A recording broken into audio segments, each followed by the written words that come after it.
Yo, it's Death for the Cloud Chaser TV, man. We back up in this thing again, you dig? Hey, man. Gonna do something like nothing else that we have done. Well, actually, I think we have done this. Yeah, we done it. We done it on Morning Vibes, man. Y'all go check out Morning Vibes episodes where we break down the paperwork. But we got Wayne Perry, and what we gonna do is we're gonna break down some of this paperwork in regards to the Wayne Perry indictment. A lot of people been online talking about it. It's trending online right now. So, we gonna give some sort of take. And it's definitely the Cloud Chaser TV, man.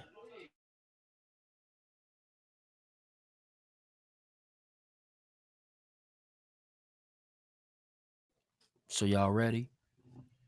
Y'all ready to do it? Where my people at? We in the building. Where my people at? We in the building. Let's get it. Let's get it, y'all. Are we in the building? Where my people at? Yeah. Give me 1 second. Getting everybody in the building. Let's get everybody in the building. Let's share this while we wait for our guests. You feel me? Let's do it.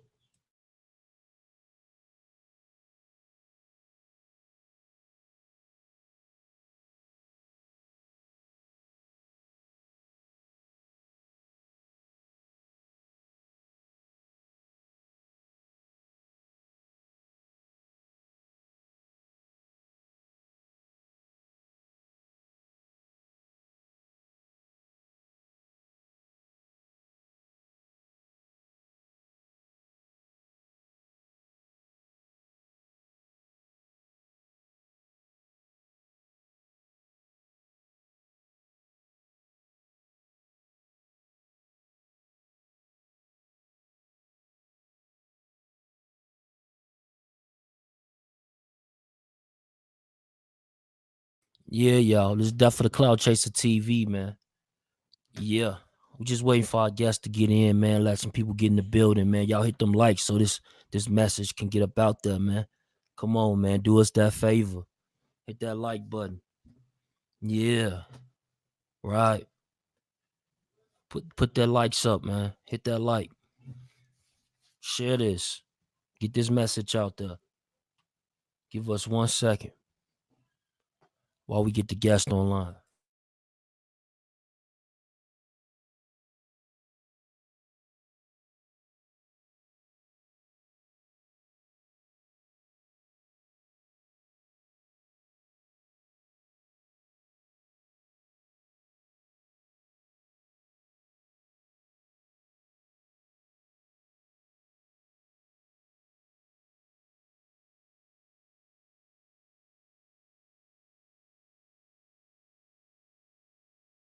Let's get it. Salute. We got Boss Dunn in the building. Daphne in the building checking in from Facebook. Wrong Think Podcast. Shonda. We breaking this down because I'm confused. Yeah, we gonna break it down. You know what I'm saying? At least the best of our ability. You feel me? So we gonna get to it. Gonna get to it. We gonna get to it because at the end of the day, it's just so much. It's like AB, 21 Guns, salute, fam. Gary Smith, UK checking in. Salute, man. Y'all hit that like button so this message can get up out there, man. Oh yeah. We got the paperwork ready. We ready to go. Let me see something.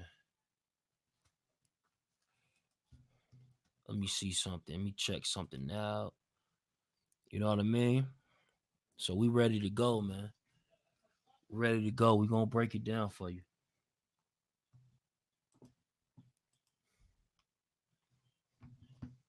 You dig? You just trying to get this message out there, man. They holding us back a little bit, shorting on the notifications, man. We should have a certain amount of people in the building. Just even coming by just to say hi.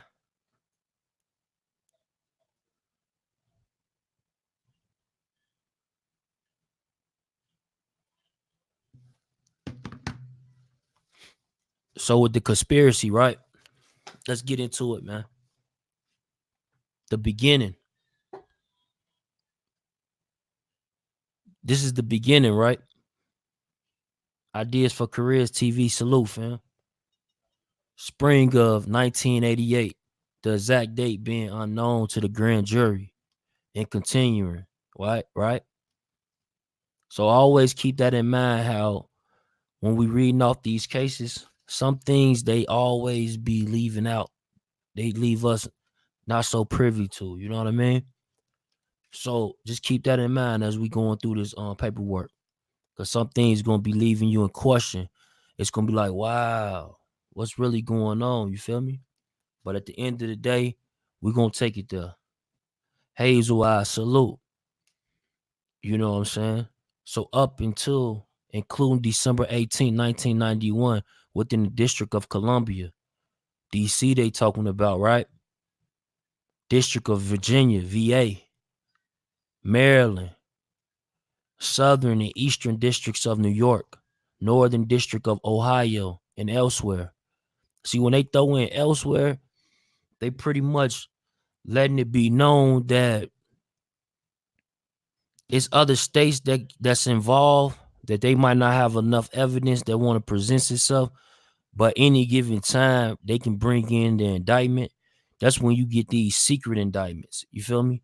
A lot of times people have secret indictments and they don't even know about them. Like some people like, yo, I think the feds is watching me. And people like, yo, you tripping. But in reality, like when you look back at it now, you think like, damn, he probably wasn't tripping. He said it too. He said the feds was watching him. You know what I mean? He said it. LaSalle Price, Michael Anthony Jackson did unlawfully, unknown, intentionally combine, conspire, right? And agree together with each other with Albert G. Martinez. Who is Albert G. Martinez? See, salute. Albert G. Martinez is a well-known guy. We got him in the thumbnail. His name is Alpo Martinez to the streets, right? A lot of people know him from the Paid in Full movie. You know, he played a very interesting role in Paid in Full. You know, it left us with, whoa, you know, some people like the guys that's really into the like the, you know what I'm saying, the gangster behavior. You know what I mean? A lot of times they was like in the beginning of the movie, they rooting for him. They thinking like, yo, Alpo, he the man, you know what I mean? But then at that very end, when they end the movie and they show him on the stand, you know, it changed a lot of people's opinions about him. But Albert G. Martinez with co-conspirators, right? Not indicted, with others known and unknown to the grand jury. So that's letting you know that in this particular indictment, Alpo wasn't in it. You know what I'm saying? Alpo wasn't in this indictment, meaning that his name was mentioned, but he's not in the indictment. He's not in this indictment.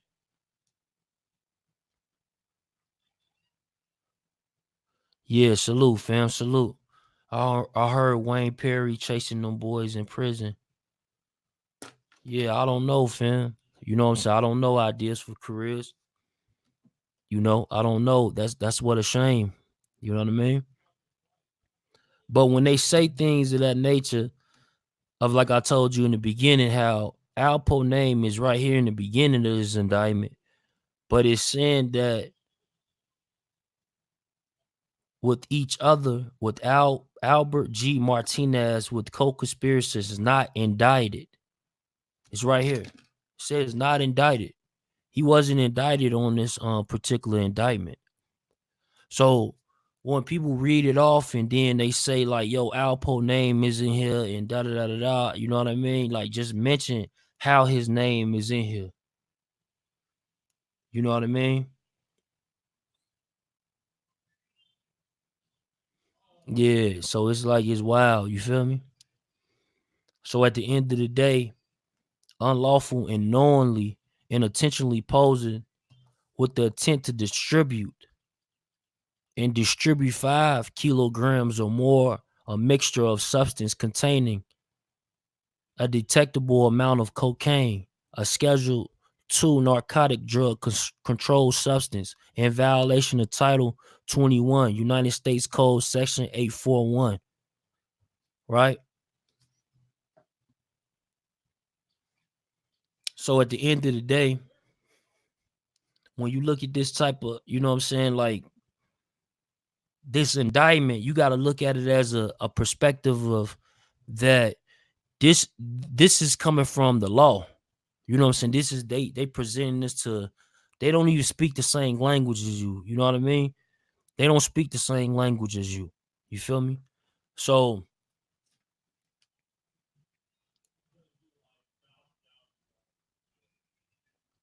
with intent to distribute and distribute 50 grams or more of a mixture of substance containing detectable amount of cocaine based on Schedule 2 narcotics, right? It was a goal of the conspiracy to acquire money and other things of value by obtaining quantities of cocaine and cocaine based on for sale in the District of Columbia and elsewhere.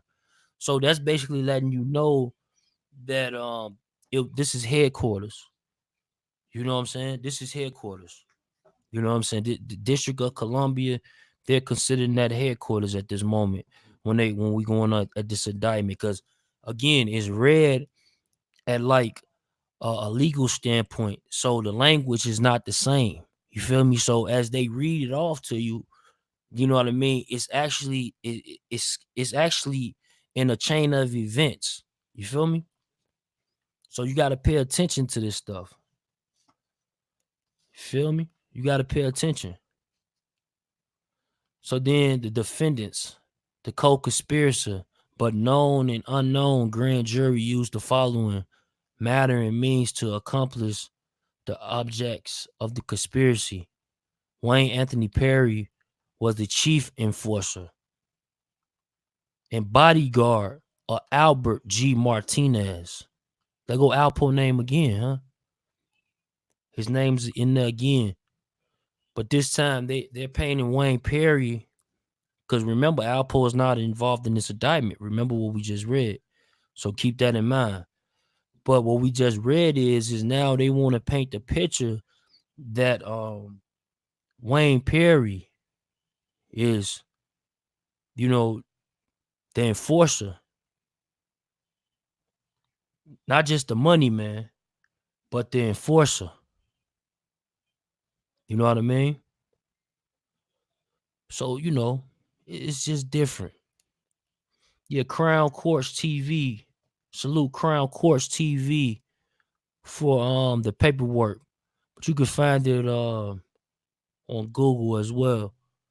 Uh Bodyguard Albert G. Martinez in the drug conspiracy,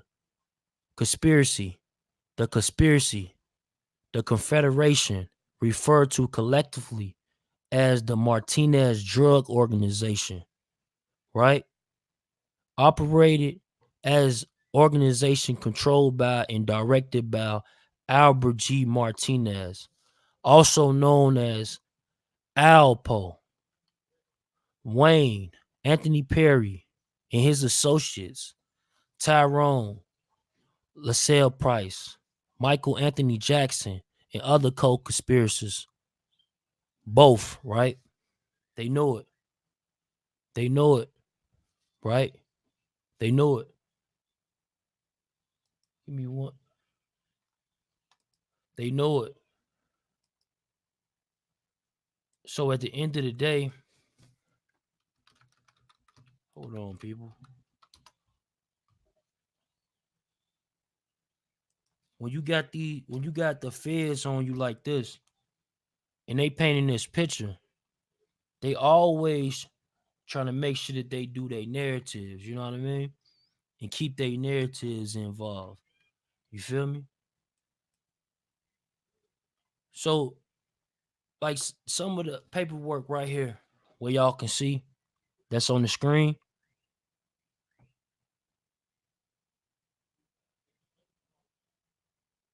his approval.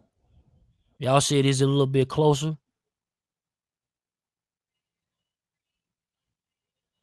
Is it a little bit closer on the screen for you?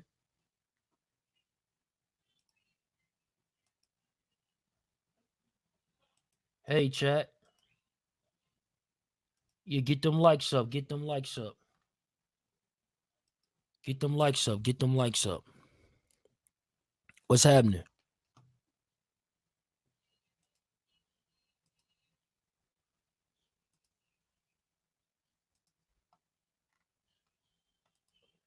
Yeah, so you see it? So with the piece that I'm reading off right now, that's the clipping.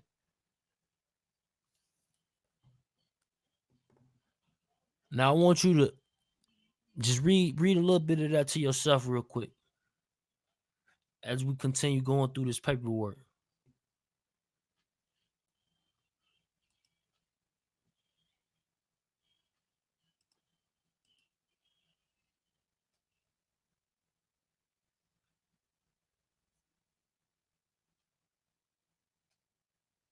Yeah. Okay.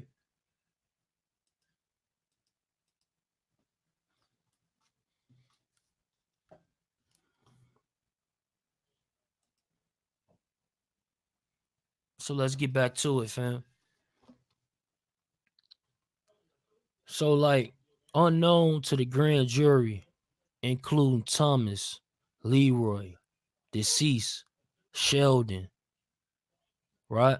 Shelton, Cortez, Watkins, deceased, Garrett Terrell, deceased, use armed and unarmed force, violence, intimidation, including murder, kidnapping, and robbery to promote, protect the illegal drug trafficking operation of Martez drug organization to enhance. Wow. This conspiracy is kind of getting deep, fam. You know why? Because at the end of the day, when you when you got the feds talking to you on this matter and they telling this is one of the main reasons why people when they talk about the feds, right? They say how the feds have a high conviction rate. It's because of the words they use. You know what I'm saying? It's because of the words they use. You feel me? A lot of the words that they use, a lot of times people don't understand. They think like a person mean person, place. You know what I mean? It's different things of that nature. And I was talking to the brother Cosmology Bay earlier.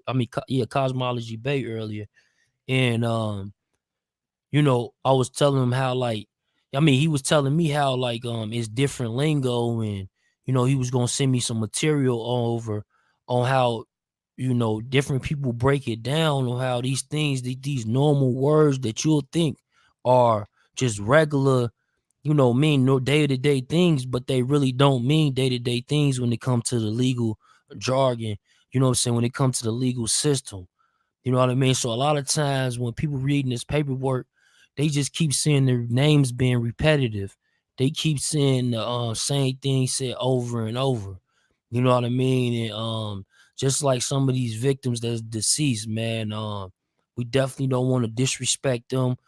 We don't know what their family had to go through during this tragedy. So, saying peace upon their family, you know what I mean? Peace upon them.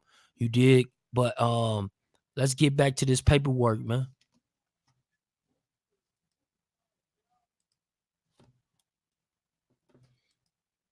Gemstone and solid salute.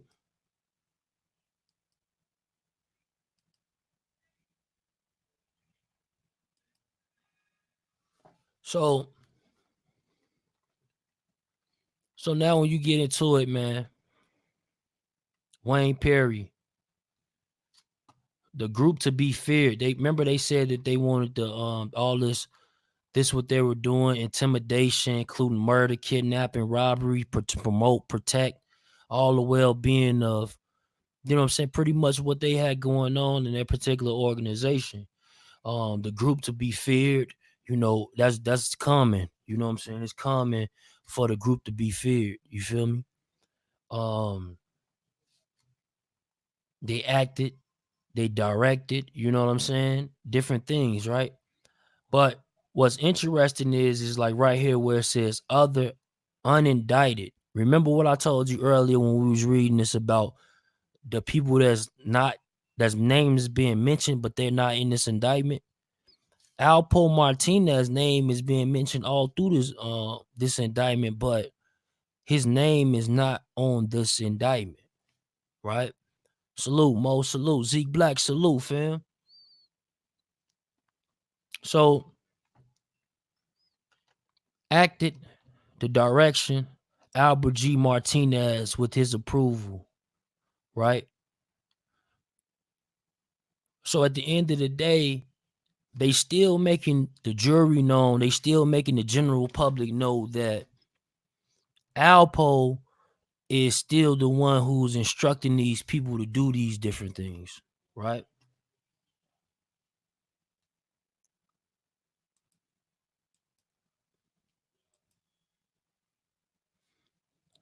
So he's the one still instructing these people to do these things. That's what they're trying to paint out. But they want you to know, the jury, this is who they're speaking to in this indictment. They're speaking to this jury. They're speaking to this judge so he can bring it to the jury, right? They want you to believe, and they want them to believe that even though Alpo is not on this indictment, but this doesn't mean that this guy didn't act on violence in his behalf. And that's what they're trying to paint in this particular indictment, man. You know, who were suspected of being police informants against the drug organization or any of its members who had not paid drug debts to their members of the drug organization in a timely fashion, who were drug trafficking competitors. So at the end of the day, they had a clear all right situation too. You feel me? They had a KAR situation going on. According to the this federal indictment. When they're saying that, nevertheless, suspected of planning and take for their own use illegal drugs, proceeds from the drugs organization. On the occasion, Wayne Anthony Perry and Albert G. Martinez would engage the services of others, such as Michael Anthony Jackson, for hire to commit murder and other crimes of violence to further the goal of this conspiracy. Right? So they just, like, what they're doing is they trying to make sure that the jury is understanding that even though we don't have out, because look, the jury is questioning this right now, right? They're looking like, why is Alpo name is study being mentioned, but why is Alpo not in front of me? On lawyer, um, state, U.S. attorney's office, you know what I mean? But the thing is, he's not involved in this indictment. He's unindicted on this indictment. Pay attention. You know what I mean?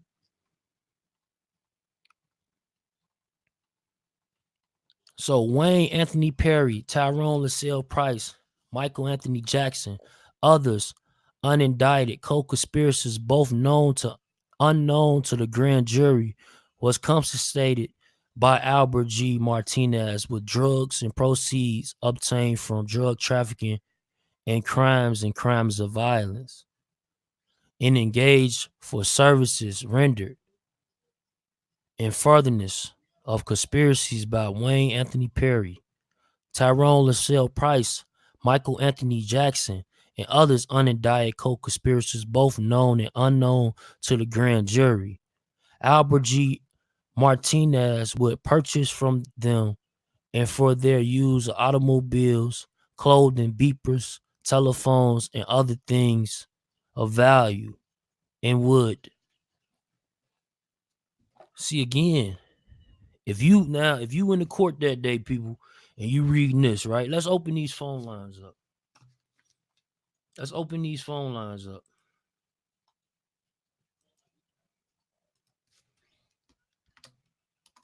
Let's open these phone lines up. Because the thing is like when you reading this, you gotta understand that the jury is listening to the same thing. So I'm wondering, and I know you probably wondering, right? How did like this is a whole lot of reasonable doubt, right? This is not dead on, right? He should be Wayne Perry should probably be out of jail right now, right? Something else must be going on behind the scenes or something, right? But we'll finish reading this indictment. Let's get this phone lines open too as well. What's good, family? How you feel? Let me get these lines open, dog.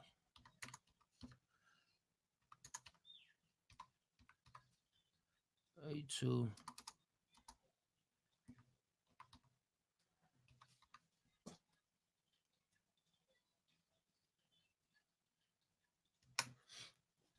Yeah, yeah. So you should see the lines open everywhere, y'all.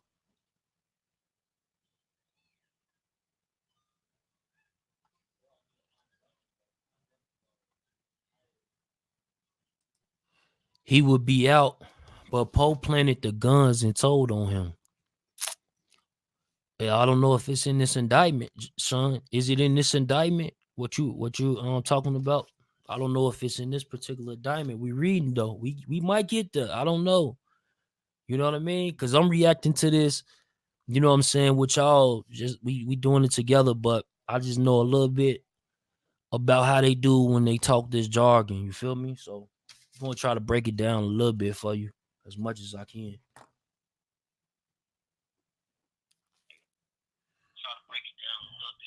Yo, you got your background open right now, but on. Can you mute it for us? Yes, sir. Yes, sir. It was good. He was good. Oh, what's good? Good. Zeke Black on the line. Yes, sir. Zeke Black. Yes, sir. Yes, technical difficulties, but yes, I'm on the line. Shout out to Crown Court TV. We got time to check him out. It's my guy. He gave us the paperwork. He has you can check him out on crowncourttv.com. He has Crown Court TV on YouTube.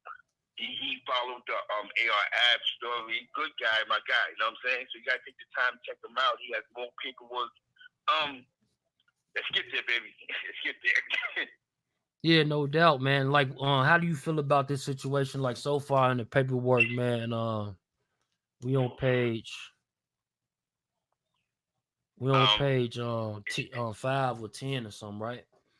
And yeah, yo, in the paperwork right now, Albert G. Martinez's name is constantly being brought up, but he's amongst the indicted, right? yes, sir. He was never charged in that case. And it's in the part that's even crazier is that nobody never mentioned that Wayne Perry had co-defendants. They just made it sound like Alpo got caught and told on Wayne Perry. So this is why it's good to get the paperwork. Now that we're reading the paperwork, it's like Wayne Perry went to jail for being Alpo's enforcer. But who told the story? Who told the feds that? Basically, because how the hell does Alpo get around from being his enforcer? You know, being the boss. Right. Right. um, See, like it needs crazy, huh? go ahead. Another thing that I noticed, like I said, I haven't read it all. There's nothing in there that says nothing about Rich Porter. according to Alpo, he said that part of his copping out was that he had to admit to the Rich Porter murder, right? You know what I'm saying? He said Wayne Perry was with him when Right. he did this. A lot of these crimes is in there. There's not one crime mentioning Rich Porter. Gotcha. I Gotcha. mean, it could be further down in the paperwork, but I've seen dates 89, 88. It says New York City, drugs, pickups, mentions nothing about Rich Porter in this paperwork. So, like, let me read this to the people. So, you got Wayne Anthony Perry, Tyrone LaSalle Price, Michael Anthony Jackson, other unindicted co-conspirators, both known and unknown to the grand jury, accepted firearms acquired by and supplied to them by Albert G. Martinez, which they in turn used possess. They in turn use, possess, and carry to protect quantities of cocaine and cocaine base, along with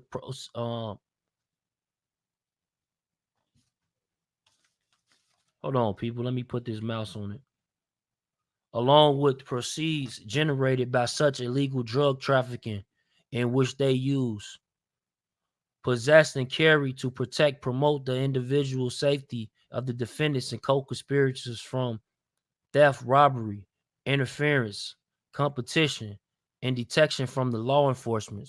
So at the end of the day, they actually have, like, right now, like, the feds is actually describing organizations that's KAR, that's they're actually making sure that people paying their debts as far as their organization. But I'm still not getting where did, what I'm saying, it all come from, and why is Albert G. Martinez's name is still in the paperwork, people. The lines are open, man.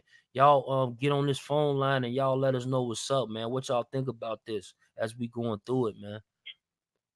Because it's more than just him telling. That's crazy, right? You say they made a whole case about somebody. And somebody says something that's crazy. Alpo said in his mouth that it was him, Wayne, and Gary in the car when he killed Rich Porter. You hear me? That's out of his own mouth. When he said when he rolled up, wherever he went. That's one. I'm not gonna be talking to you trolls, you know what I'm saying? Not talking to you trolls. This ain't paid in full. This isn't a made up story. This is the man's paperwork. You hear me? This paperwork is surrounded around what Alpo said. What Alpo said was he did say when he locked him up for his Virginia case. So that's what Alpo did 25, whatever time Alpo did, it wasn't for DC. It had something to do with VA. You know what that meant? The only people he told on was in DC. Actually, the way it's reading out is that Alpo actually gave them that case. The way it's reading, you know what I'm saying? You hear me? Right. You know what I'm saying? Like somebody wrote a story that's more than testifying when you actually go, he did this, he did that, and basically he killed somebody. I bought a car from him, but bing, bing. That's what he did. That's how I was looking what he did. Because he actually did time for his VA case. You know what I'm saying? Right. That's what he went to jail for, his actual VA case. So stop watching these DVDs, stop watching, do some real research. And you read this, when you read this paperwork, you will see that. Y'all will understand that. Y'all will understand more about this case, because why is he not on this indictment if all you read is Albert Martinez? He will still be on an indictment. He'll still be in it. Now, what's another question? Actually, for those people that want to say that, why don't you call the line so we can have this conversation? You know what I'm saying? Yo, the lines are open. Let's stop waiting these stupid. Zeke Black, you're right. They always say Alpo told on DC niggas, but what about the DC dudes who told on Alpo in the first?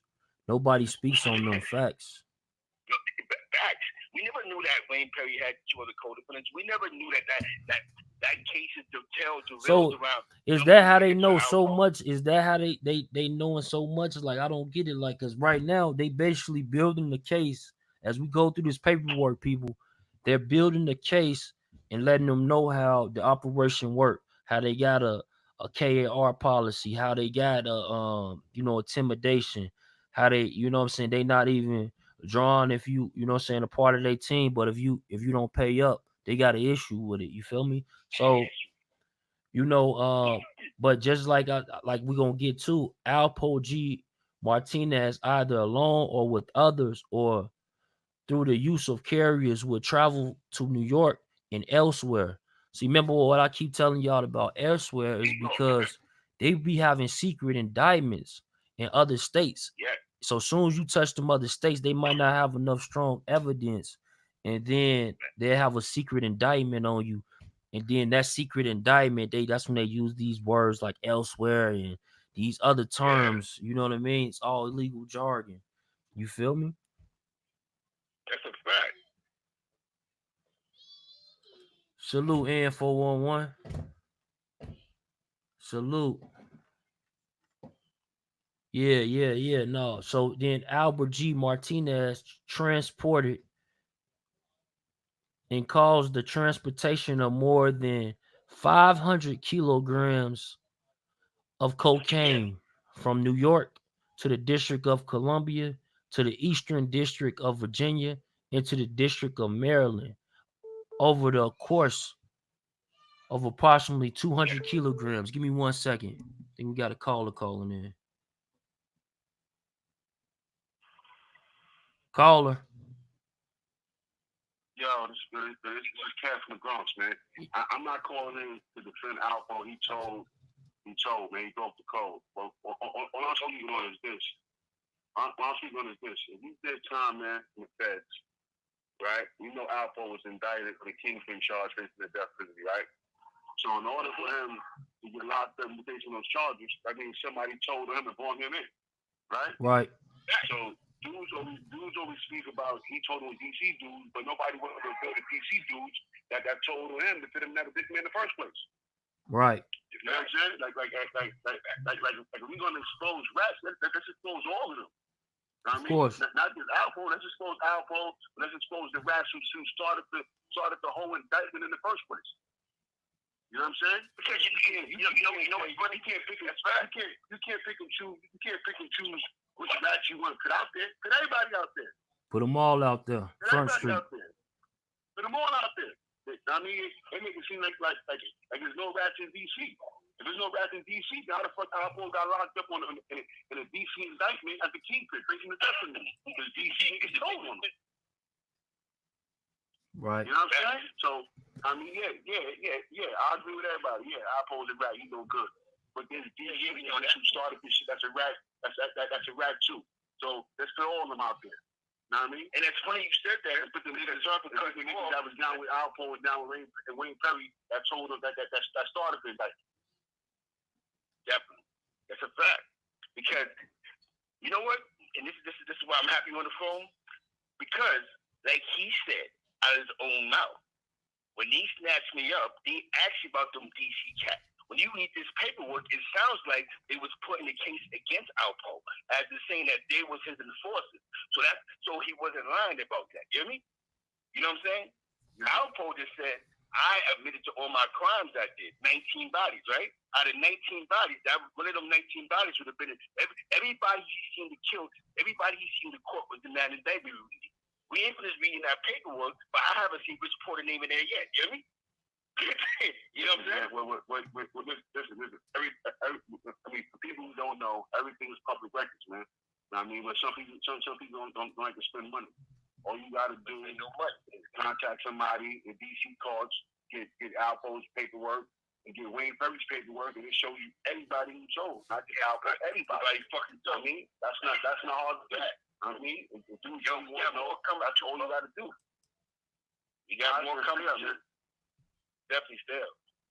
Salute.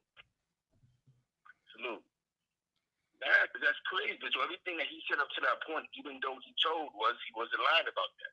Yo, them DC cats, boom. Yo, I think they were telling me that's why he told. But it seems to be like they was building the case up around them niggas being enforcers. That's what it says, right? They was basically his enforcers. You know what I'm saying? Right. They was snatching up, killing. They was doing things for him in a matter of like they was his hit squad. You know what I'm saying? That's what that paperwork reads. So hold on, let me get back to a couple of parts of the paperwork real quick. We got Zeke Black on the phone, man. Feed the Wolves, man. We just had a caller call in from the Bronx that spoke about this whole situation, man. If you ain't hear it, rewind. You know what I mean? That's right. But 500 kilograms of cocaine from New York to the District of Columbia, Eastern District of Virginia, and the District of Maryland over the course of the conspiracy, Albert G. Martinez thereby distributed approximately 200 kilograms of cocaine to David Mark Armstrong, 300 kilograms of cocaine to Garrett Terrell, and 250 kilograms to Andre Johnson. Martinez also distributed smaller quantities of cocaine to Shelton. See, at the end of the day, it's like it's quite interesting what I'm reading right now. Cortez Watkins, Nathaniel Watkins, Shell Gilbert, Wayne Perry, Tyrone Lascelle Price, Michael Anthony Jackson, and others unindicted co-conspirators, both known and unknown to the grand jury, accepted quantities of cocaine from Albert G. Martinez in exchange for the redistribute and resale. Bingo. That's it right there, y'all. So, Bingo. so I get it now, y'all. Get in the y'all call this line right now. Y'all let me see if y'all get it, man. Let me let y'all know if y'all get it. Go ahead, Zeke Black. What you got to say on this?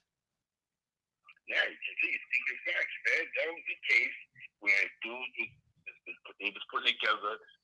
It's weird. It sounds weird, but dudes was telling, like, basically, this is an organization and those was his hitters. You know what I'm saying? Right. And Poe, when the case that Poe was actually running from was the VA case. It wasn't even that DC stuff. When he got caught for the VA case, that's when he did say they approached him about DC. And that's when he said what he said. You know what I'm saying? Because Right. in all reality, But let me ask you he something wasn't though. a Like, plug. but what I just read, from what I just read though, let me read it back.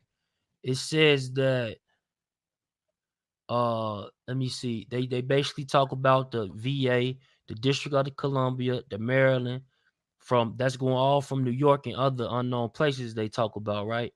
But then they talk about Cortez Watkins, Nathaniel Watkins, Cheryl Gilbert, Wayne Perry, Tyrone Lascelle Price, Michael Anthony Jackson, and other unindicted co-conspirators, both known and unknown to the grand jury, accepted quantities of cocaine from Albert G. Martinez in exchange for services for redistribute and resale. So it's like, I don't know, like right there they threw me off because it sounded like, if they are they saying that Alpo at this very moment is working with the is he acting as if he's a special agent in this particular case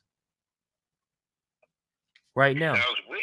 Yeah, because it Or he sounds was a weird plug, because or he told them that he was a plug. Like, yeah, or I don't I was even know, able to like buy with. I don't know if he told them anything or if he's the one that they're, as you know, if he's the cop. You know what I'm saying? Because look, if Yeah, it says accepted quantities of cocaine from Albert G. Martinez in exchange for services and redistribute and resale, but because that can also means that when you take, like, if you was selling dope right now, right, and yeah, someone took product from you, they would take it because exchange for services for to redistribute and resell though. You feel me? They would want to do the same yep, exact thing. They would want to resell and redistribute because that's how you would make a profit. But we're going to keep reading. yep. In furtherance, Martinez, the drug organization, ordered to the effects of objects, defendants, and other co-conspirators known and unknown to the grand jury to commit overt acts. Overt. Remember that word. See, like that word, overt. You know what I'm saying? All this is legal jargon that it's different. It's bugged out. Yeah. Yeah. Yeah, yeah.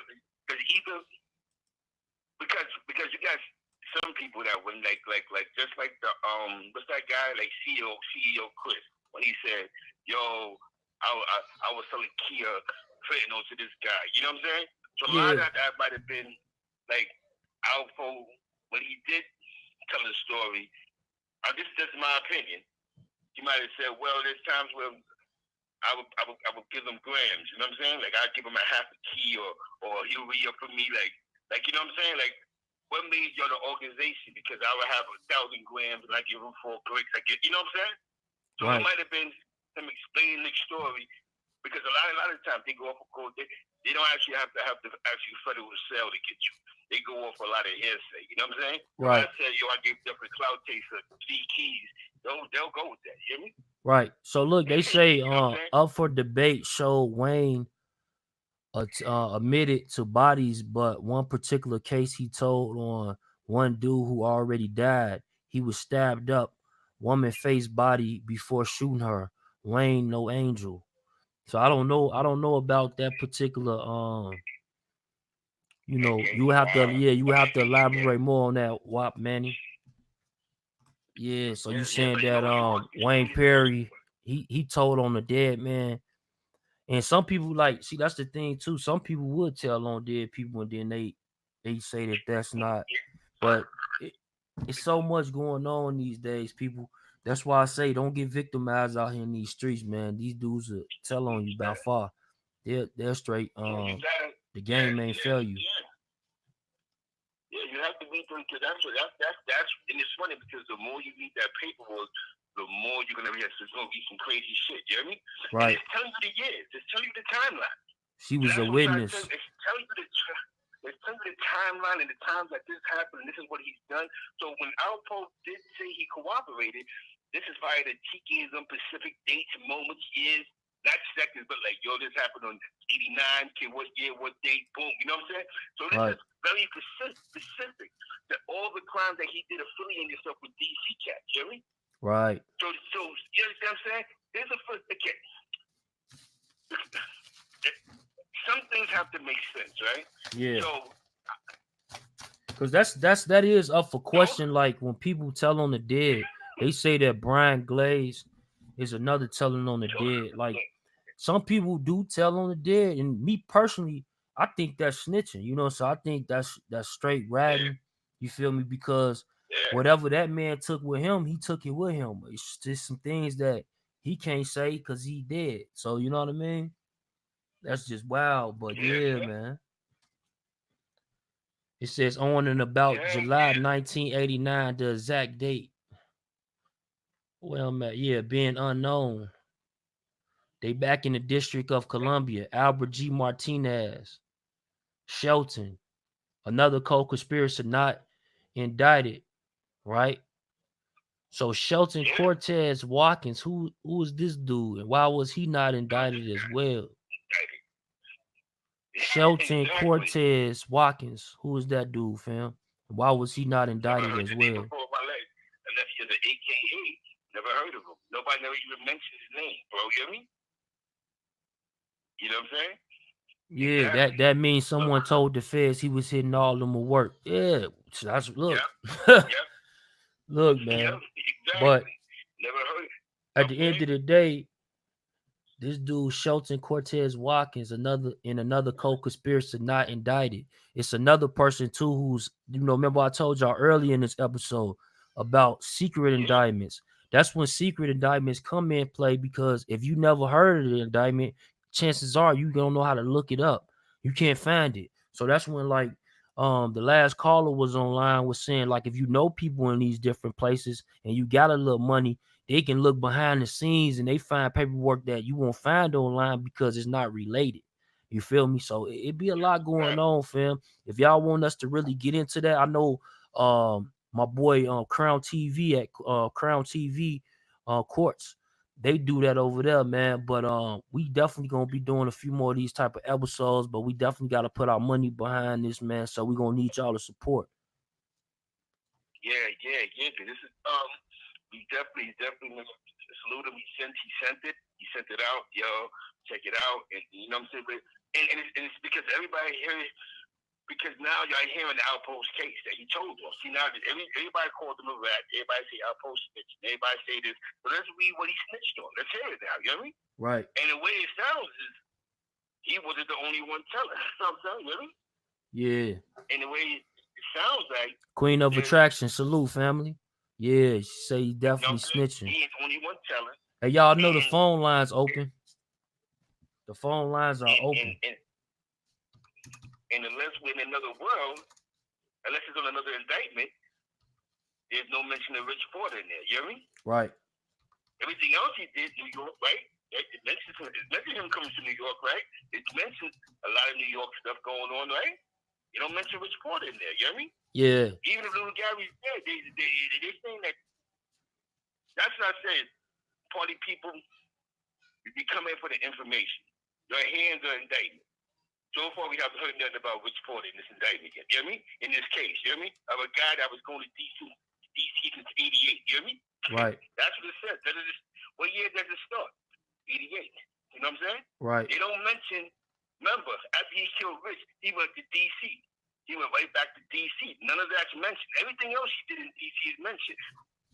You know what I'm saying? Yeah. As the further you read, the Missio case might be in there. You hear me? Yeah. The more you read that, you hear me? So, you know what I'm saying? Yo, Don, you right, Alpo, fam. huh? No, go ahead. You said Alpo what? Alpo did the time he did for his VA case. He didn't do a day for DC.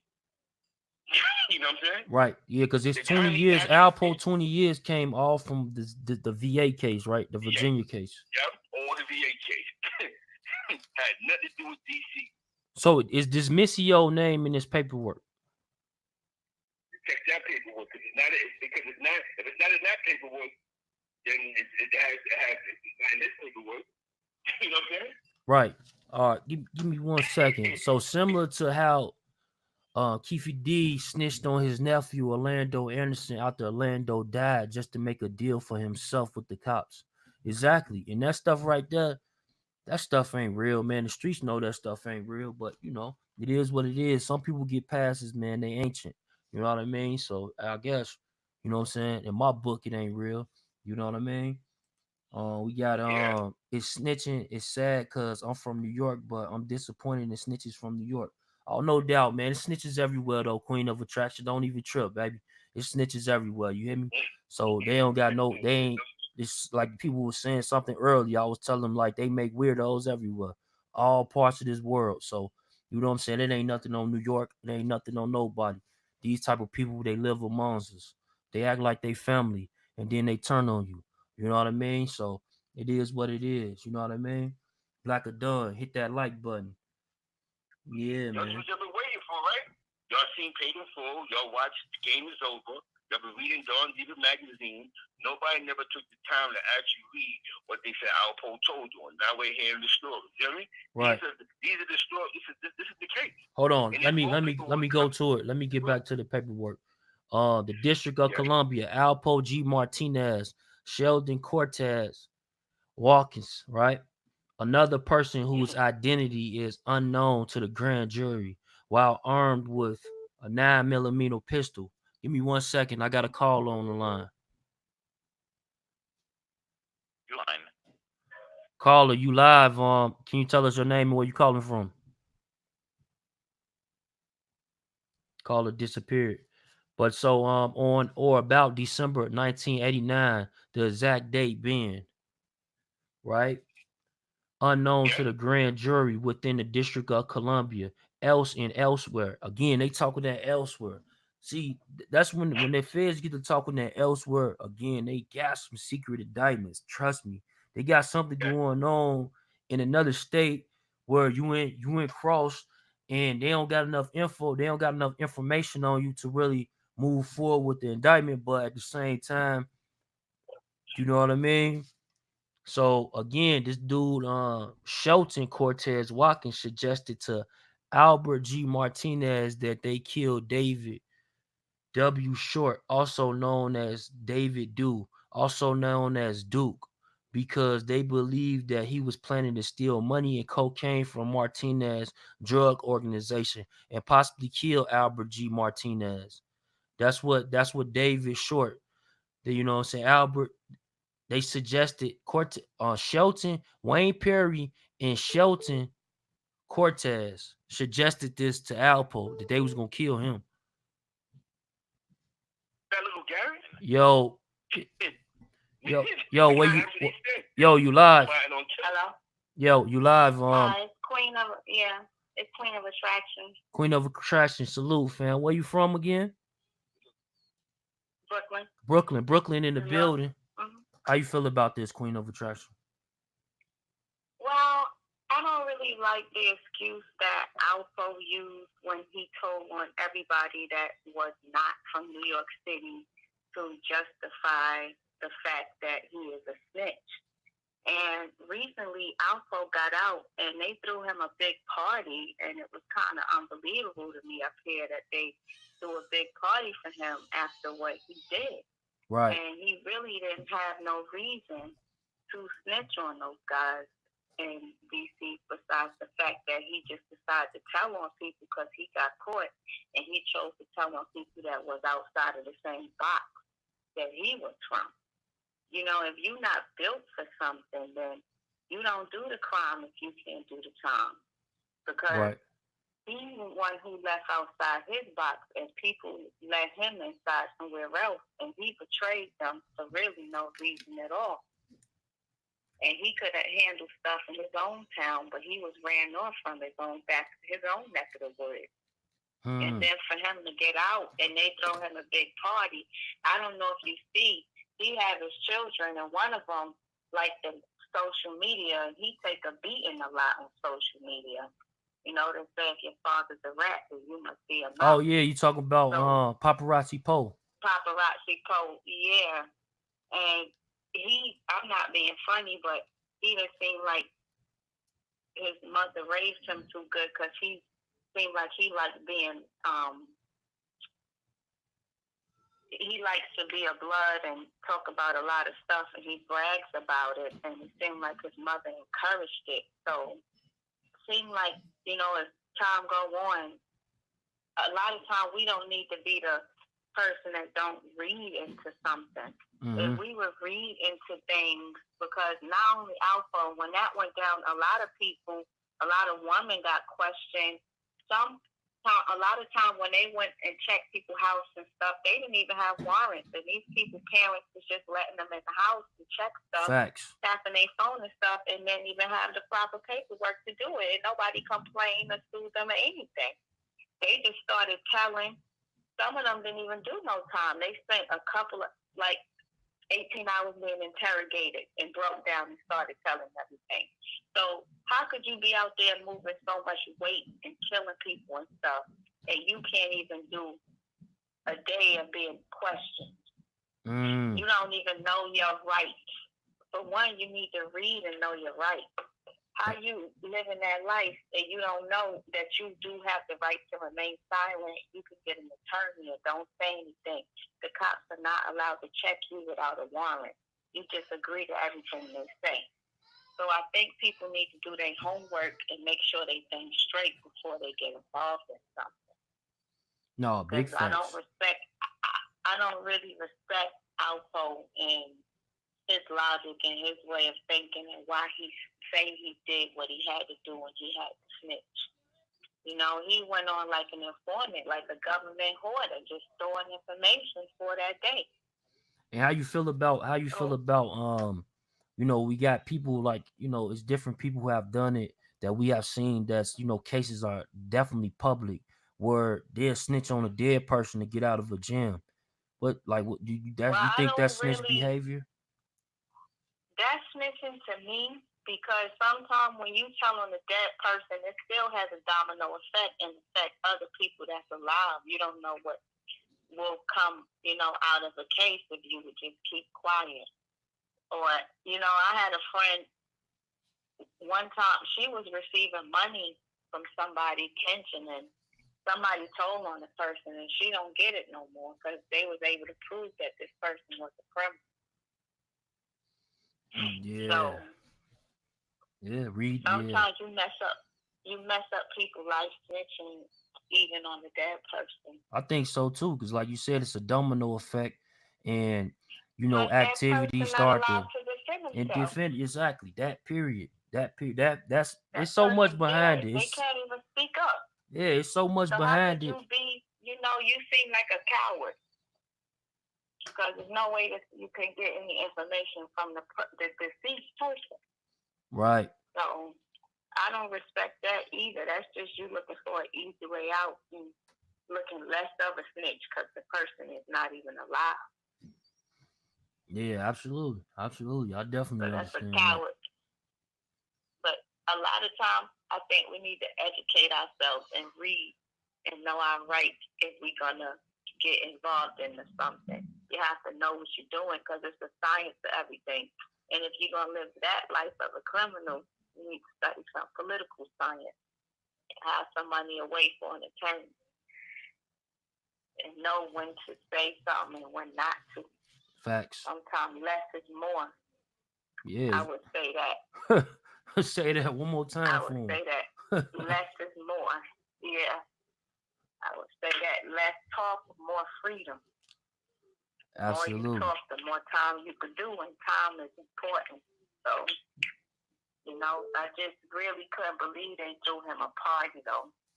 Hold on for a second. I think we got another caller coming in. I didn't want to take up your time. Caller, you on the line? What's your name and where you from? Yeah, I'm from Boston, Massachusetts. Hey, you got the background. Can you turn down the background? Yeah, I just turned it off. Yeah. All right, you did you hear Queen of Attraction what she had to say? So, do y'all actually know what a secret indictment is? Yeah. Well, what about the Hello? secret? Yeah, what about the secret indictment? What's up? Yeah. So, a secret indictment is when the prosecution goes to the grand jury and hits them with information, and then the grand jury indict you, but they keep it secret, and they don't say nothing until they actually make the arrest. Right. Yeah, they do that a lot of times. Yeah, and sometimes they don't never make arrests as well. Sometimes they never make arrests. Sometimes the case just disappears. So to me, a secret indictment really ain't nothing. When I was a teenager, we used to be afraid of secret indictments. We used to hear about that secret indictment.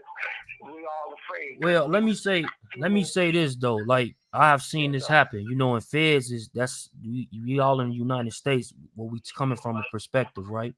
And when it comes to the feds, they could have a secret indictment where you've been distributing, you got caught up, like say for example, they got you in and you locked into another indictment from the dude in the gang up the street, right? Because they buy your product. And then somehow they got you on another indictment from like the ATF. But whoever gets the most information, they willing to drop all their indictments and it'll disappear.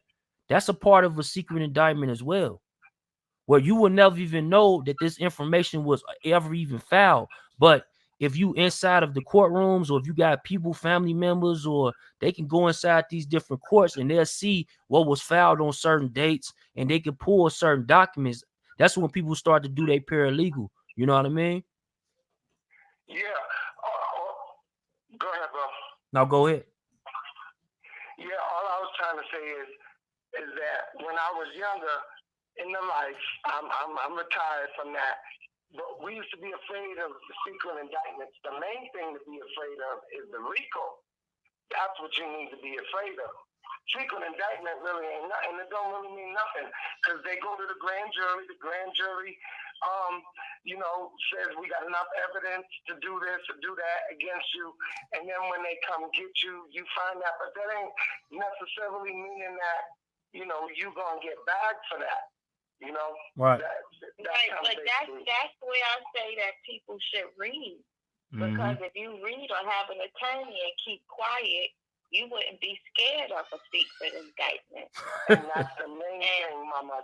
That's the main thing, Mama, is that, and I don't mean to say that disrespectfully, that's the main thing, ma'am. You keep your mouth shut. Some people are scared and talk. Some people are scared and talk. And that's the thing about they use that to press some people. And people are not educated, but they out there in the streets all the time. But they don't know that.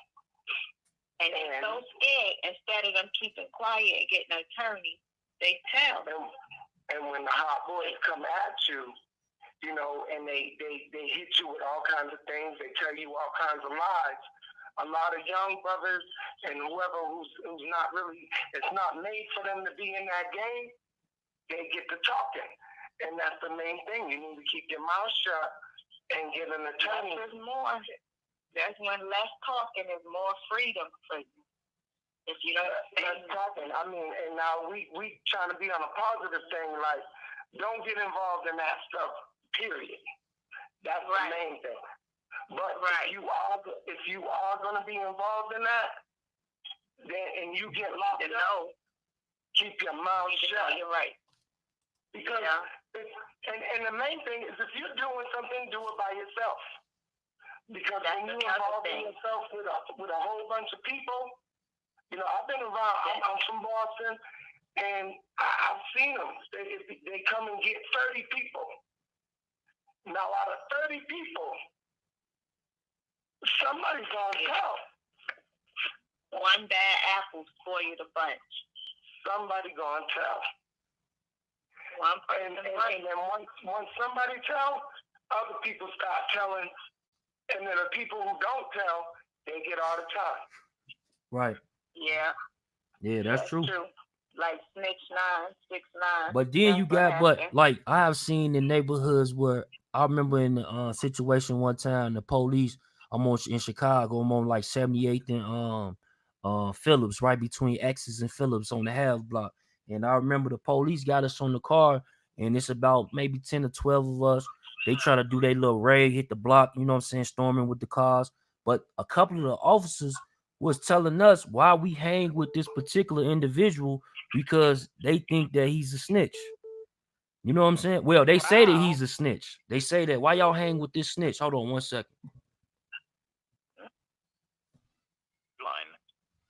Yo, it's Duff for the Cloud Chaser caller. What's your name and where you calling from? Yo, Cat from the Bronx. Listen, yo, let me tell you something, man. You know what's another sign of what a secret indictment is? Mm-hmm. You know how many niggas all over the world, state to state right now, is indicted. You don't even know they're indicted, and they're walking around the streets. Yep. And the only reason why they're still in the streets is because they're waiting on backspace. Don't even know it. Yep. Or somebody else might be bigger than them who they involved in, so they just leave them out for the second.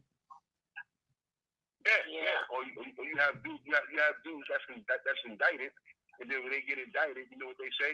Oh, we was gonna come and get you in the summertime, but y'all was committing too many violences, so we came and got you right now. Facts. So, you know what I mean? Facts. Talk it, bro. Talk it. And that's that's you know what I mean? This ain't no magazine shit, no shit you seen on TV. This is I wish a lot of people knew for that. You got dudes right now in the streets that's walking around and don't even know they indicted. Yeah. And a lot of people go on social media. And the feds is just leaving you out there waiting for you to commit more crime just so the case against you can be stronger and stronger. But some of them do it on social media. They had the cameras rolling, they brag about it, they flash guns, they talk about it, and they make it very easy for those prosecutors to get a hold of them. And those be the same dudes that get locked up and say, yo, they told on me. No, you told on yourself, stupid. That's why I say you have to know. If you're going to do something, you have to read up and know what you're doing. And a lot of stuff that we just said, these young people today, you cannot tell them that. They don't want to listen. They rather want it be a material thing, gang banging, and that's another thing. I'm from New York. A lot of these, I'm not disrespecting New York. Go ahead. Let me tell you something, right? Back in the days, there was no social media. I mean, so there was no way to really network like that, right? So everything we saw was through magazines or television, right? And everything in magazine and television, video or something. It was glitz and glamour, right? So we saw the good side of the streets, all that lifestyle. I mean, but having social media and everything now we know the downside of that lifestyle. I mean, so there's no excuse of you saying, well, I didn't know. Well, I was too young, so I didn't know that I could be facing all this time. Now you know. You know what I mean? So there's no way of getting out of the situation. You know what I'm saying? Everybody know now. You know, everybody know now. So you know if you go left, you might fall in the crack and break your leg. You know if you go right, you know what I'm saying, you're gonna be okay. So if you decide to go left and you break your leg, you gotta deal with that. You gotta eat that. You know what I'm saying? About it, you gotta eat that. You can't say I did this because they did it to me. Nah, nigga, fuck what they did to you. You knew what you was walking into when you walked in there. I'm gonna say one thing to the young people. They ain't even no money out there like that on the block. You know, when back in the 80s and the early 90s, people was making money on the block like that. You can't even do that. Ain't nothing out there. Facts. It's not worth it. It's no Nothing. point of it. You can't Use your brain.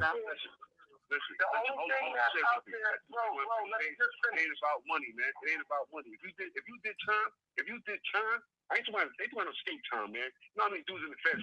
Once they had a state case, you know what I mean? I ain't talking about no state case. I'm talking about federal time. If you did federal time, you know what I mean? You got dudes in there, man, that got 25 years, 30 years in. You know what I mean? And when they was in the streets, they had all this money. You know what they tell you? You can't do nothing with that money behind the wall. Nothing. What you gonna do? What, we had to go to commissary every 2 weeks? That's nothing. That's nothing. So that money you have in the streets, that shit ain't worth you giving them 25 years or 30 years of your life or giving them life. You know what I mean? And they make a lot of money off of each inmate daily. Yeah, They make a lot of money. All I was trying to say to the young people out there is that it's not even worth it to be out there anymore like that. It ain't worth it to do any of that because all they giving is time. That's it for a couple of dollars. Most people that are on the street hustling and you get locked up, you end up with a public defender that talks you into plea dealing. Yeah, public defender. Yeah, public defender. I'm gonna say this, man. Exactly. I'm gonna say this, man. It's not about the money. It's not about the public defenders and all that because you got dudes who spend in the feds who spend millions of dollars on lawyers and still get 100 years. So yeah, because bro, when the feds, if they do they right, when the feds, if you spend it one, I know when the feds own gas stations, man, and spend 1.3 million on lawyers, man. Because when the feds, you can spend as much money as you want. When the feds come and get you, when the feds come and get you, they got a 90-something% conviction rate. They have an A+ conviction rate. So when they come to get you, they done did all that. They done dotted their I's. Somebody said modern day slavery. They come. Not too many people beat a Fed case. No. You gotta have money. You gotta have money to beat that. Not all the time. Not with a Fed case with like money. Homeboy just said you can spend a whole bunch of money and you still get 25 years. Still get your head knocked off. Yeah. You can because if you know you're right, you won't waste your money. And if you read on because something, if you're a real threat, they got you. They definitely keeping you in there. Check this out, right? Check this out. So this is a prime example, right? You go back to a few cases, right? Let's go back to the Lion King case, right? The dude King Blood, right? Right. It's a fact that they said that they got him for all of those murders from what?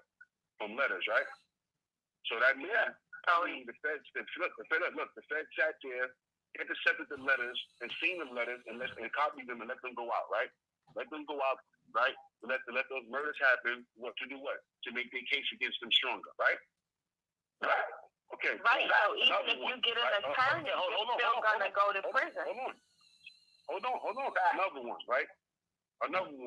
Peter Roloff, right? The second murder case, right? They say he ordered murder in his North Carolina jail cell, right? But now they got letters showing that he said about supposedly allegedly these murders, right? So that means they read them, made copies, and let them go out, right? And allow these murders to happen just to make the case against him stronger, right? But that lets you know that the feds sit back and watch you, let everything go on, and wait till they have a solid case against you before they grab you up. Yep. All right, they sit there, let you commit crime until they get you. I wish people knew that when they was guilty, that if you know that they have so much evidence against you, you won't waste your money on an attorney. But doesn't that make your money away? Yeah. Doesn't that make my point? Yeah. I said when the feds they come, still take everything from you. When the feds come, they got you. They know they got you. Give me a second. Is the new caller still on the line? Me? Yeah, somebody else I just think the tapped other in. guy. It was the guy from the Bronx. All I was saying, when the feds come, they pretty much got you. Yeah, they do. But and people need to know that they make a lot of money off people in jail. You can get 25 to life in the state. You know? Yeah, you can. You can. Because the state now, they're starting to come down on people hard. Hold on 1 second here. The main thing is people, caller. A whole bunch of people. Caller, you on the line? They call themselves in a gang. And when you get knocked off by the police, whether it's the feds or the regular police, if you're down with 30 people, somebody gonna tell. That's what I'm saying. So if you're gonna do something, do it by yourself. Yeah, this on the check-in. You what? Hey, caller. Hold on, everybody. Caller, you got that. What's your name and where you calling from? Yeah, this Golden Arm on the check-in, Brooklyn, New York, man. Brooklyn, stand up, man. Talk to us, man. Nah, man, I'm just chiming in on what y'all talking about, man. It's a lot of repercussions and ramifications to what you do. As you said before, you know what you do in the game, but a lot of these cats that's coming up, they haven't been schooled. So they want instant gratification, man. That's what it's about, instant gratification. Instagram, instant gratification. So people are not willing to put in the time, effort, the energy, the blood, sweat, and tears because they want it right now. They want it yesterday, really. You know what I'm saying? And it's not a lifestyle no more. It's a death style, man. Basically, because that's what it's going to lead you to, man. You're going to get your top knocked off, or you're going to get 100 years, man. You understand? Everything is on camera now. Everybody's taking pictures of how much money they make. And basically, it's smoke and mirrors. People taking pictures with a bunch of newspaper cut out fat with rubber bands on it, man. Yeah, they got money. They got money out there. Right, you can't do nothing no more. Yeah, man. Another thing is a lot of these guys. Listen, I just turned 50 years old, man, and I got a picture with 11 of my homeboys, and I'm the only one that's still alive, man. Wow. You know what I mean? God bless you. Yeah, Wow. man, just thankful to be here, man, and eventually we all got to go now, so, because the one thing about money, you can't take it with you, and you're not going to spend it all while you're on Earth, so you really don't need it all. You understand? Because people die with somebody besides. Yeah, you could leave it to a relative. You can leave it with your kids, you can leave whatever, but even if your kids don't have knowledge of self and they don't know how to fend on themselves, that money gonna go quick too. Because exactly. Hello? Yeah. If you leave your kids with knowledge, they know how to make money. You know, business acumen. You can leave them with $1 million. They'll be $1 million. They'll be a fool with $1 million. So it's more than just leaving them money. You understand? You got to leave them with school. Right. You can leave them with $1 million. Knowledge. If they don't have the right, knowledge to be able, because money is about the preservation, the accumulation, the preservation, and the transfer of wealth. So if you can't do those three things, you're gonna lose the money anyway. You got basketball players out here that done made $100 million and they broke right now. So that little bit of money that you can make hustling in the street don't even equate to that. You get what I'm saying? You have basketball players that make. So caller, one question. You see how you say you're 50 and you from New York and you had the picture with your friends and you're the only one alive? Right. How do you feel about how, like, today, like, you're 50 and you've been in New York all the time, so you've seen how things transition. How do you feel about the people today, young guys trying to gangbang in New York? Because I really don't think New York is built for stuff like Bloods and Crips, like how people did it in Chicago with the Disciples, and when you go to West Coast. How do you feel about them trying to gangbang today? Because it's hard for me to take them serious. Well, Mom, it's gangs in New York, but ain't no gangs. They're trying to do. No, ain't no. Don't let nobody fool. Yeah, but listen, it's gangs, but ain't no gang banging. You get what I'm saying? So this is different. That's different. There's no banging going on in New York. Where is it going on at? Right. Tell me. Because guns are not even legal. Right. There is no. You gotta have banging. You gotta own a business to even. People get killed. People get killed all over the country, but don't let nobody fool you. There is no gang banging in New York. So there's just gangs, or whatever you want to call them, but that's non-existent. There's no gang banging. Bro, with all due respect, you saying that you could be somewhere in New York and wear a certain color and something might not happen to you? I'm saying if somebody tear off on you, they tear off, but nobody's banging up in where they bang. They don't bang in New York. They're not doing nothing like years ago in other states. I don't really see there's it no banging in done New York. properly. I don't even understand how. I don't even understand how Bloods and Crips ended up in New York when that stuff from California. So I never believed in that. But let me tell you, I was out in Brooklyn at my people's house, and I had on a Boston Red Sox hat, and I'm getting ready to go to the corner store, and my man was like, yo, you can't wear that to the store. I'm like, what are you talking about? I was in Brooklyn. I'm from Boston, Mass. And I had a Boston Red Sox hat on. And he told me, bro, you cannot go to that. You can't go outside with that on. I'm like, what are you talking about?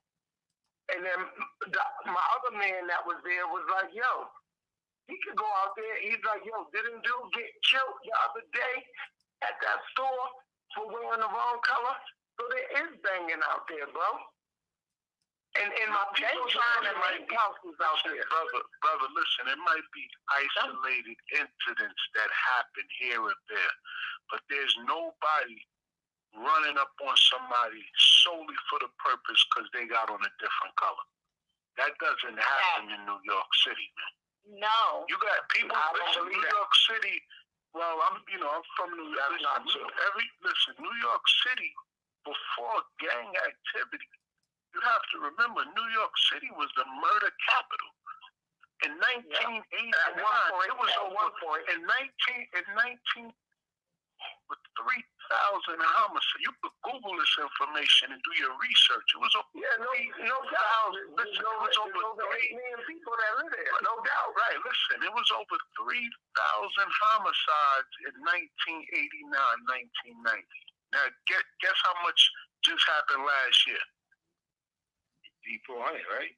300, 400, exactly. So that's letting you know that the level of violence is nowhere near where it used to be. Just because you look on the news, you got to remember the news job is to sensationalize everything. They'll take a mountain, a molehill, they'll tell them take a molehill and turn it into a mountain. Yeah, if you can go from 3,000 homicides to 300 homicides, that's letting you know that the level of violence is nowhere where it was before in the past. It's nowhere near that level. For sure, my brother. And what I'm saying is the reason why that has happened is because a lot of dudes are locked up. And then second, all the cameras that are going on around there. And then third, they have police duties walking on foot around every block around there. I'd be out there, bro. That's for a few levels, like you said. That hardcore stench of criminal no longer exists in the street anymore. Oh, no doubt. It doesn't. Yeah, I'm talking about that that Wayne Perry type of individual, that those type of individuals are not walking around in the streets anymore. Yeah. You get what I'm saying? And I'm not and then kidding, you gotta also look at it like this. Whether it be Alpo, whether it be Wayne Perry, Pistol Pete, all these big dudes, these dudes are really cowards. They wasn't really killers. You know why? Because when the police came for them, they bent over doggy style and put their hands behind their back and let them throw them in a cage and slide a tray under the cell for the next 100 days. Hold on, listen what I'm saying. When they arrested Alpo, Pistol Pete, Wayne Perry, these dudes had guns on them. Now they could kill up 100 niggas. But ain't gonna shoot no police. Exactly. When them white faces come for them, they put their hands behind their back, get carried off into a squad car, get 100 years, you never hear from them again. They kill up 1 million niggas now. Kill up 1 million motherfuckers. And that's the sad thing. So all this they glorifying these guys and they depicting these guys as larger than life. It's a bunch of bullshit, man. Well, dudes are really cowards. Because when the real threat came for them, they showed you who they really are. They showed them who they really are. I think everybody's interested in the Alpo thing. He got real famous from the movie Paid in Full with Cameron playing that part. He played a real good part. It was a nice part, and I think everybody kind of got into that like that. But when you look at it at the end of the day, I want the kids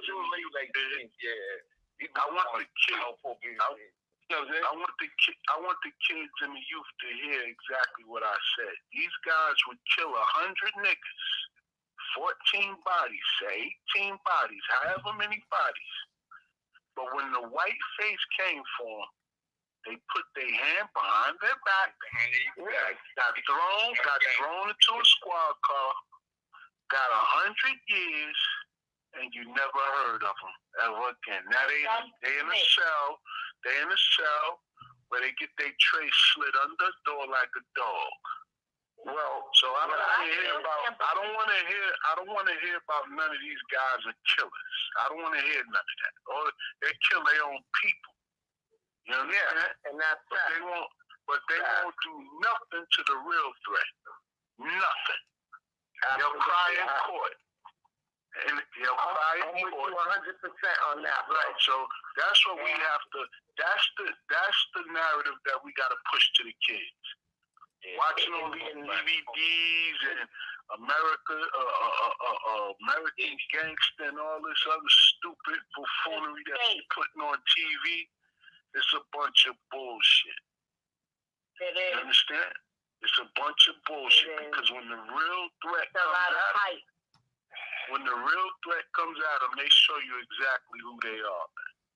Yeah, and it's unfortunate that our children look up to characters like that. Well, that's why we got to push the narrative. That's why it's incumbent upon us. That's why it's incumbent upon us to push the narrative and show them and expose them and show them who these guys really are. Man. You understand? Pistol Pete, he got caught in Grant's Tomb. Dude had killed over 50 niggas, man. But guess what? When the police came for him at Grant's Tomb, he put his hands behind his back. Now, mind you, he had an army. Why they didn't go with them? Go with these guys and show them what they got, man. You know why? Because inside they're already brainwashed and conditioned to bow down to these people. Yep. Mhm. They're already conditioned and brainwashed to do it. Right. And then get locked up and then get locked up and want to put some steel with another brother in there. And the thing about it is they glorify guys who go to jail. Why would you glorify somebody who was a slave? Because that's all you was, the 10, 20, 30. You got told when you could eat, when you could sleep, when you could shower, who you could write, When you could spend your money, how much you could spend your money? Why would you glorify a slave? You ain't, let me tell you something, bro. You ain't never lied, because I got caught up when I was 17, and I did 4 years straight. And man, I was sitting in there, and I'm like, yo, I'm way smarter than this. I feel like a dummy. Because people telling me what to do, when I can eat, when somebody could come visit me, whatever, yo. It was crazy. And I'm like, yo, this is not for me. And when I wrapped up my case, I walked out of Norfolk State Prison November 16th, 1991. I said, I'll never be back. And the white dude told me, the white cop, he said, yo, you be back. I said, I'll never be back. And you know what? I ain't never been back. You know when I knew that we got it twisted, we'd kill up 100 of our own kind, but George Zimmerman is still walking around in the streets proud. You know, a lot of them are. Right. I'm just saying, George Zimmerman is still roaming around in the streets, happy, proud as he could be. Yeah, because they got a license to kill us. It's a disgrace, brother. Yeah, man. They got a license to kill us. Well, Hold on. We got VA in the building. Hold on 1 second. Yo, caller, where you calling from and what's your name? Yeah, what's going on? This is Mike calling from Washington, D.C. DC in the building. Mike, talk to me, man. In the building. I agree with y'all about saying like going to jail is not worth it. But coming from the slums and don't have a pot to piss in, you know, people think that, you know, either being dead or going to jail, like trying to get that money, like it is worth it, you know. So I got some partners, including myself. Like when I was out on the line, I was out on the block, it was worth it. I'm growing up, my mother on crack, I don't have a pot to piss in. So I guess it depends on where you're coming from. You know, like if you're a regular dude getting that money, may not be worth it. But if you have nothing in life, sometimes you got to go get it, even though it ain't the right thing to do, but, you know. Yeah, brother, but you got to look at it like this, man. It's not worth your life to spend the rest of your life in jail. It's not a lifestyle, it's a death style, man. Oh, yeah, I agree with that. But, like, growing up, I'm coming up in South Beach, man, I'd probably rather been dead or in jail just to do that. It was terrible, man. But now as you get older, you live through that. If I would have got caught up and did all that time, because I did 4 years straight. But if I would have had to do more time, then, yeah, I probably would have been regretting it. So, you know. No, I'm not knocking. Listen, everybody, we all can fall down. I'm just talking about the way they glorify it. Anybody, we all can make a mistake. There's no perfect human being walking the face of this earth. What I'm saying is when you glorify it, you're perpetuating the stereotype that's going to be counterproductive to the youth that's coming up behind you, man. So all you're doing is perpetuating some bullshit, man. I agree with that. And, 20, 30 years ago when you went to jail, jail was a symbol of badge of honor. You was considered tough if you made it. Right. Now you go to jail, you looking like a fool, man. Yeah, that's fact. I agree with that 100%, man. And like the female, like the woman was talking earlier, saying if you do dirt, the best thing is to do dirt by yourself because you can't kill them yourself, you know? Yo, let me tell you something. Let me tell you something, right? In the early 90s, my man, he was telling me, yo, let's go, we're going to go to North Carolina. I was hustling back then. He said, we're going to go to North Carolina. I was like, nah, bro, I'm straight. These dudes went down to North Carolina, and they came back a couple months later, and dudes told me a whole bunch of money. I'm like, yeah, that's cool. I was making like maybe $700 a day on the block because I was trying to get out of that shit. And sure enough, it was my blessing that I left them dudes alone because they got bad. And when they got locked up, they swept up that 25 of them. federal indictment. And this is true story, yo. This is no bullshit. They locked up like 25 of my homies. And my man, the one who was telling me all of that, he's one of the ones who ended up snitching. And the police came down one day. They used to be at me. They pulled up in front of me and threw the handcuffs out of the car in front of my feet and told me to put them on. I was getting ready to run. And then I started thinking, like, wait a minute, I ain't did shit. And then they told me, they're like, yeah, we grabbed everybody today, yo. And they was like, you got lucky that you got out of that shit. And I'm like, I don't know nothing what y'all talking about. I don't know none of that. And then I went to the corner store and grabbed a newspaper, and sure enough, they grabbed a lot of my homies, yo. And a lot of them dudes ended up telling. And this is the shit. And dudes got 25 years, 15 years, 10 years. And the dude who snitched got like 5 years, got out. He started doing that shit again, got bagged again last year. Yeah, they usually say they repeat. Snitches usually become repeat offenders. Yo, Zeke Black. Bro, dude. Yeah, I'm in the building. What's up? Yo, Zeke Black, what you gotta say about what the callers have been saying, man? No, those are definitely facts. Like, you got cats that got 20 bodies, and when police come, they go gradually. This is okay. You know what I'm saying? But it's like we grew up in an environment and in an era. Definitely, I'm 46, he's 50. When we was growing up, it was like 3,000 cats died in New York. You know what I'm saying? Crack every came, it was at 2,000, 3,000, 1,500 to 1,800 bodies. Precincts had 100 bodies. You know what I'm saying? So it was like, we just grew up in a time where, we wasn't raised to be warriors. Like, you know how in other places people were gunning out with police to go at it with their country. We was raised here in America. So in America, nobody really raised us to be defensive against authorities. We was raised to, like, respect authorities. You know what I'm saying? For some weird reason. It was like when you're a kid, yo, don't bring the police to my house. Yo, listen to the teacher. Yo, don't do this, don't do that. So a lot of that stuff was already implemented in us growing up. You know what I'm saying? Like, so it's crazy, but everything is facts. Everybody see things the way they see it. And as long as the kids catch on, it ain't worth smoking something if you don't bow gracefully. You know what I'm saying? You hear me? Right. You know what I'm saying? You can't say fuck the police, but when the police snatch you up, you ain't take a swing. You know what I'm saying?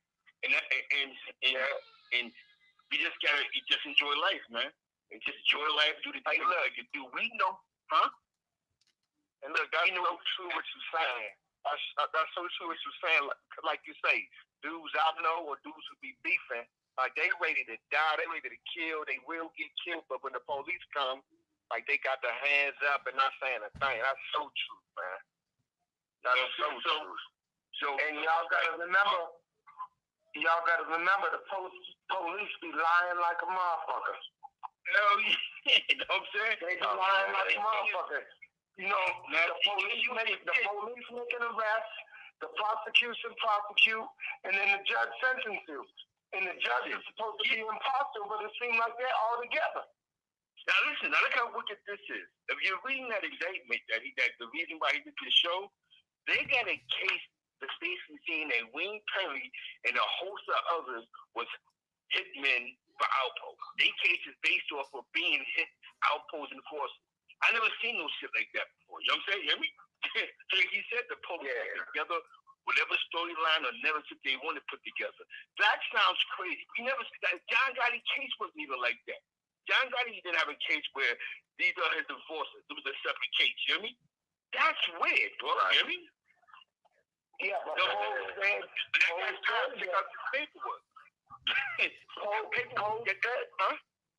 Cole said that Wayne Perry was his hitman. This paperwork is crazy. That paperwork, when he did say it. But even that paperwork is the government is saying, we're locking you guys up because you was this guy's hitman. But we're not locking him up for the hits he had y'all doing. You hear me? Before Poe told. You hear me? You understand what I'm saying? Right. That's Wayne Perry's case.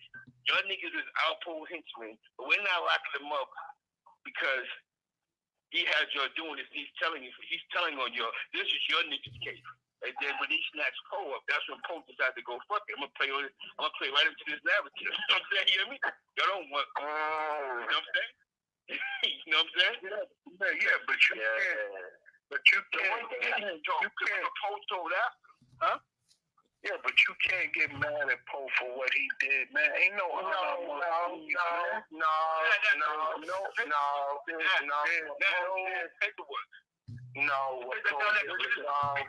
Listen, there is I knew it. I knew it. Steve, man. What Poe did was wrong. You don't do that, man. Listen. If Poe wouldn't have killed all them people he would have killed, he would have been dead. It's changed. All of them, you know what? All of them. Give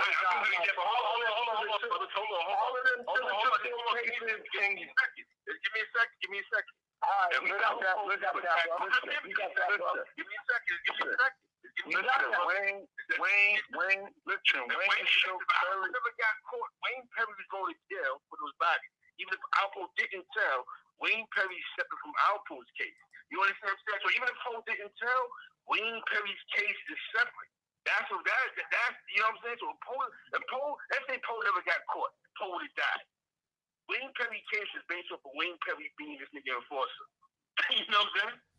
That case had nothing to do with Alpo. But what? Alpo. But you gotta look at it. But you gotta look at it like this. Alpo is facing the death penalty, man. And when they talk about sticking, hold on, listen. Okay, listen.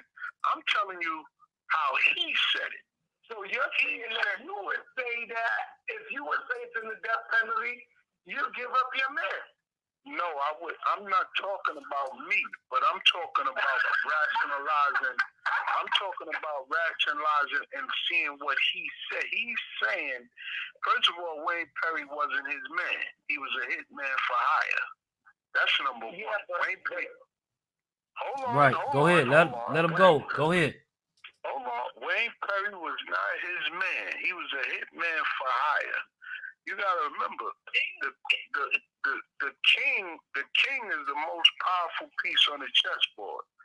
So Poe had a lot of pawns. I don't know if you know Poe had a lot of pawns, and he put them in position to get sacrificed. He was the last piece on the chessboard. You understand? There's no honor amongst thieves, man. Poe had to connect, but the thing is, there is honor amongst thieves because you don't do shit like that, bro. You don't do that. If you get knocked off, you handle what you get. You handle what's coming towards you. You don't throw nobody else under the bus, bro. Listen, you are 110% right. Listen, hold on, brother. You are 110% right. But we've been watching this same thing unfold through history time after time. If you pay the goon to kill somebody and the goon get caught, the goon gonna tell, man. That's just what it is, man. I could blame everybody from Jimmy Henchman to Prince. All these dudes got caught in the Pandora's box thinking that they was larger than life and nobody was gonna tell on them. The goon get caught. Listen, the goon get caught, he gonna tell, man. That's not necessarily, man. Not necessarily, man. I know. Listen. Hold on. We got another caller. We got another call, and we're gonna end after this caller right here. Give me 1 second. Let's get it in. Interview line. Caller. Let me ask you a question, right? Hold on 1 second. Go ahead, caller.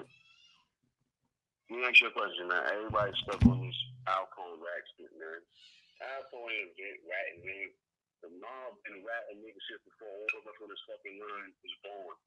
When them niggas was sicking cops on other mob families and all of that, and having them running up in their spots and the shit's bootleg era, and having them run up in their shit and telling on them and getting them locked up, nigga, all that is stitching. All that shit is stitching. You know what I mean?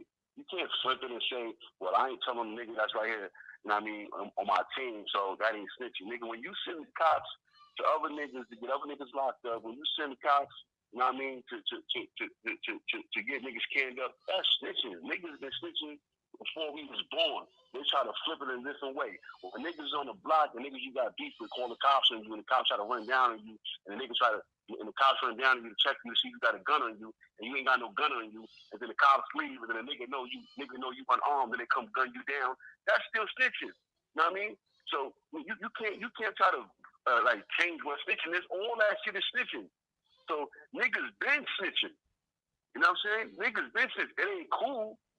But that shit always been in the streets, man. That always been a part of the streets, man. All that shit is snitching. It don't make it cool, but it's not making it seem like that shit just started. You know what I'm saying? Right. That shit been around forever. Right. That shit been around forever. I mean, that shit ain't just started. I mean, if any of y'all been watching the shit about Bumpy Johnson, that series, you see it. You see it in that. They telling you. The niggas are snitching all the way back then. You know what I mean? All that shit is snitching.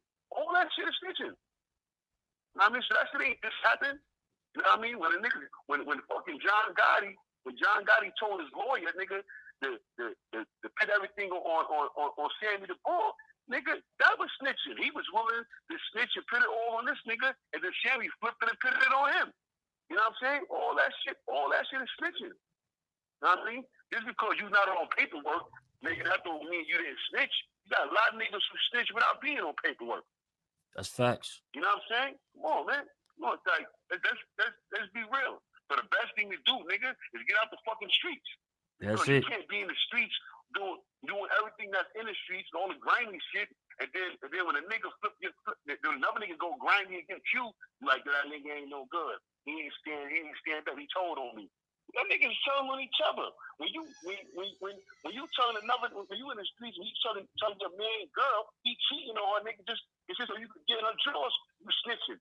So come on, you can't say, oh, well, that ain't snitching because he ain't get jammed up. Nigga, it's still snitching. Know what I mean? Snitching is snitching, man. When you're a little kid and your mom's you telling his brother or his cousin, yo, mom, he turned the TV on, he went in the refrigerator and took this. Yeah. That's snitching, because you got hit for it. You got hit for it, right? That's snitching. So come on, man. You can't pick. You can't tell me, okay, it's cool to snitch about that, but you can't snitch about this. You know what I'm saying? Like, come on, man. Snitching is snitching, man. So the best thing for niggas to do is to get out the fucking streets. There's no rules in the streets. I don't know how niggas would say, oh, well, there's no rules. There's only one rule, no snitching. Nigga, there's no rules in the streets, period, bro. Period. There's no rules in the streets, period, bro. You know what I mean? You got niggas out there killing kids. You got niggas out there killing innocent bystanders and nobody doing nothing about it. You know what I'm saying? There's no fucking rules in the streets, man. You can't try to make a rule when it's beneficial towards you. There's no rules in the streets, man. So if you don't want a nigga to snitch on you, man, or put yourself in a predicament where a nigga might snitch on you, then get out the fucking streets. Leave the streets alone. The streets don't play fair. The streets was never designed for us to win. It was designed for us to think we winners and kill us in the long run. Come on, man. And that's just what it is, man. That's just what it is. Come on, man. I appreciate that, man. That's definitely some insight, man. Caller, man. That was dope. They say, yo, my man got to go to the crib. Yo. You know what I'm saying? Because we was already mentally trained about the do's and don'ts of the streets every day with each other. Listen, man, if I go do this, shut up. You know what I'm saying? Right. Stop doing it. Dudes go to the block because people just jump. Huh? Right, you're right, because people jumping in the game and doing this, and they don't know the do's and don'ts with you. Oh, they know they get money, they want to be a killer. Exactly, but if you get caught, then what? That's what you need to talk about. Dudes have been killed just about. I remember we used to tell cats, so I want you to be my co-defendant, so we're not going to break the law together. I'm not giving you a pat. See, dudes get scared to be real with cats, but then get mad with them. Yeah. You know what I'm saying? Right. Dudes been snitching forever, man. This is Nicky Barnes and all them, Frank Lucas, all them dudes are telling, man. Telling, you know what I'm saying? Hey. All them dudes are telling, so snitching ain't new. So look, man, everybody, y'all, I appreciate y'all calling in, man. We've been on about an hour and 50 minutes, so we're gonna wrap it up, man. We definitely appreciate y'all input, everyone that called in, man. Man, again, man, thank you for watching, man. Callers, y'all got anything to leave them with? For sure, hopefully we can keep this popping, man. Read the paperwork, check out the paperwork. He has more. He has the paperwork. Crown Court TV has the paperwork as well. You can check out crowncourttv.com or Crown Courts TV on IG or YouTube. We're here together. Everybody that called, everybody's opinion is respected. We all see things a different way. It's all respected. And this is an adult talk. What I got out of it is, don't do crime if you can't do the job. You know what I'm saying? You hear me? Exactly. Exactly. And just, you know what I'm saying? It's not worth it. You know what I'm saying? It's not worth it. Do the right thing. With that being said, y'all have a good night, man. Salute. You know what I'm saying? Salute. You too, bro. Y'all too, man. Y'all too, salute. Salute, fam. Salute. All right, man. All right, hold it down, man. All right. Yeah. Y'all be safe, man. Peace. Salute.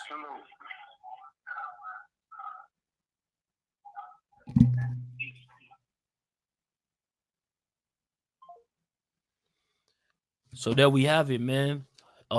We didn't get into this whole paperwork. We probably gonna have to do a part 2.